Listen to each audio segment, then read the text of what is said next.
So, a round of applause for Ryan Day and Chip Kelly. Anthony Moeglin here with another quick game show on the Ohio State Buckeyes on SI YouTube channel.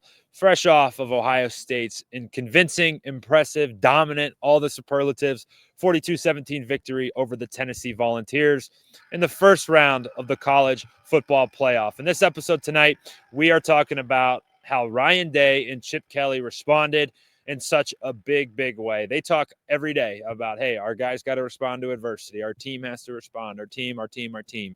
Those two also took accountability for themselves. You go back about a month to this field right here. Ohio State was embarrassed by Michigan. They were outcoached. They were outplayed for no reason. For really, that game is going to be a stain on this Ohio State resume for a very long time. And it could have been a stain on Ohio State's season. It could have wrecked what happened here tonight. You never know how that type of stuff can linger, but Ryan Day did not let it linger. He did not let his team continue to think about it. They washed it, they flushed it, and they became and looked the part. They looked like the team that we've been waiting to see all year long. They looked like a national championship type of team. And how did they do that? Well, Ohio State has been just fixated on wanting to be this tough physical team, this run the football first team.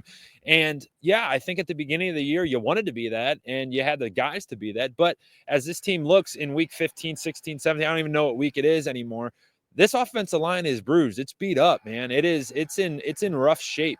And you have to adjust. And Ohio State didn't want to adjust. Chip Kelly didn't want to adjust. They kept trying to run the ball in between the tackles to win games with a personality that they just didn't need to do. They didn't need to do it that way, but they kept trying over and over and over again. And tonight, they went complete 180. They were throwing the ball vertically. They were throwing the ball outside. They were running the ball outside the tackles. They were using the pass game as an extension of the run game. They were throwing those little flare passes to the running backs and screens to the wide receivers and just getting the ball in different spaces to get your NFL receivers and your two of the best running backs in the country the ball in space. Ultimately, college football in general is about getting your guys the ball in space. Ohio State's been struggling to do that, but tonight they were really impressive. What I loved about Chip Kelly's attack tonight was they used the things that they found to be successful. They used a little bit of tempo. They didn't major in it, but they used it. They used it as a weapon, and it was awesome. They threw the ball vertically, which they've been hesitant to do. It also helped that Will Howard was spectacular tonight. So he had the hot hand. You ever play 2K or any of those NFL blitz from back in the day where the guy just actually catches on fire? Like, that's what Will Howard was tonight. So they rode the hot hand. They allowed him to throw it deep to Emeka down the middle. They allowed him to throw it deep to Jeremiah on the outside. And when you do that, not only do you give your quarterback a ton of confidence, but you give your receivers confidence. Now Jeremiah's tail's wagging. Emeka's tail's wagging. This offense is looking good. It's fireworks. It's everything. This place is going crazy, all because your quarterback executed a game plan that was perfect for this game. You knew that Tennessee's advantage was in the interior. Ohio State's disadvantage was in the interior. So let's do something. Let's not go there. And I think that Ryan Day and Chip Kelly deserve a ton of credit for adjusting, for adjusting their approach, adjusting their game plan, and then sticking to it. It was working. Let's stick to it. Stick with what's working. It sounds easy, but it can be really hard to do throughout the course of a football game.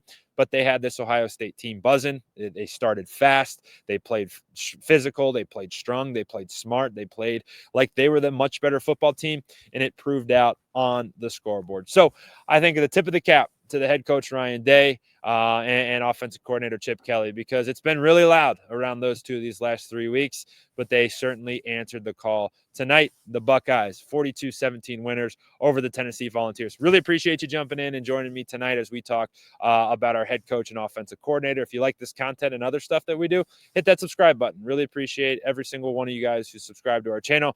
You have a ton of places to get your Buckeye content, so I certainly understand and appreciate that you choose to hang out with me and talk a little Buckeyes here. So hit that subscribe button. Also, get over to our website, si.com/college/Ohio State for all of our written content. Our team is working really hard over there to get new content all the time so that you always got something fresh to go check out. So tonight, our head coach, our offensive coordinator adjusted, and the result, a massive 42-17 victory over the Tennessee Volunteers, and the Ohio State Buckeyes have a rematch with the Oregon Ducks up next, and the granddaddy of them all, heading out to Pasadena to take them on in the Rose Bowl. Thanks, everybody. Looking forward to hanging out with you again soon here on the Ohio State Buckeyes on SI YouTube channel.